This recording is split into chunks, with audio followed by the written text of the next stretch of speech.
முச்சங்க மலர்ந்த மொழி, உயிருடன் கலந்த தாய்மொழி, செம்மொழி என்னும் மகுடம் சூடிய என் தாய்மொழியாம் செந்தமிழ் மொழிக்கு எனது முதற்கண் வணக்கத்தை தெரிவித்துக் கொள்கிறேன். என் பெயர் ஈசாஸ்ரீ. நான் 4ஆம் வகுப்பு படிக்கிறேன். குறும்புகளின் சொந்தக்காரர்களே, மொழியை தேனினும் இனிதாக்கும் மழலைகளே, உலகத்தின் வருங்கால ஆணிவேர்களே, பூமி அழகாக்கும் செல்ல குழந்தைகளே, அனைவருக்கும் இனிய குழந்தைகள் தின நல்வாழ்த்துக்கள். உங்கள் அனைவரையும் குழந்தைகள் தின விழாவிற்கு வரவேற்கிறேன். நவம்பர் மாதம் என்றதுமே நமக்கு நினைவுக்கு வருவது குழந்தைகள் தினம். வெள்ளை மனம் கொண்ட குழந்தைகளுக்காக இந்தியாவில் ஒவ்வொரு ஆண்டும் நவம்பர் 14ஆம் தேதி கொண்டாடப்படுகிறது.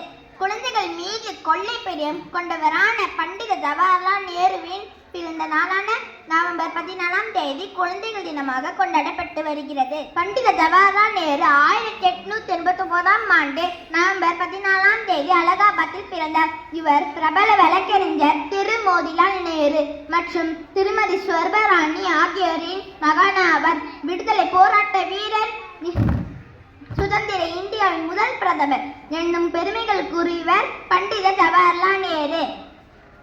இன்றைய குழந்தைகள் நாளைய இந்தியாவின் சிற்பிகள் என்பது நேருவின் கூற்று. நேரு குழந்தைகள் தேசத்தின் உண்மையான சொத்துக்களாகவும் பலமாகவும் என்று கருதினார். குழந்தைகள் தினமானது குழந்தைகளின் உரிமைகள், கல்வி, ஆரோக்கியம் மற்றும் நலன்களை வலியுறுத்துகிறது. வருங்கால இந்தியாவின் தூண்களான குழந்தைகளை பாதுகாக்க வேண்டியது நம் ஒவ்வொருவரின் கடமையாகும். அனைவருக்கும் என்னுடைய குழந்தைகள் தின நல்வாழ்த்துக்கள். நன்றி, வணக்கம்.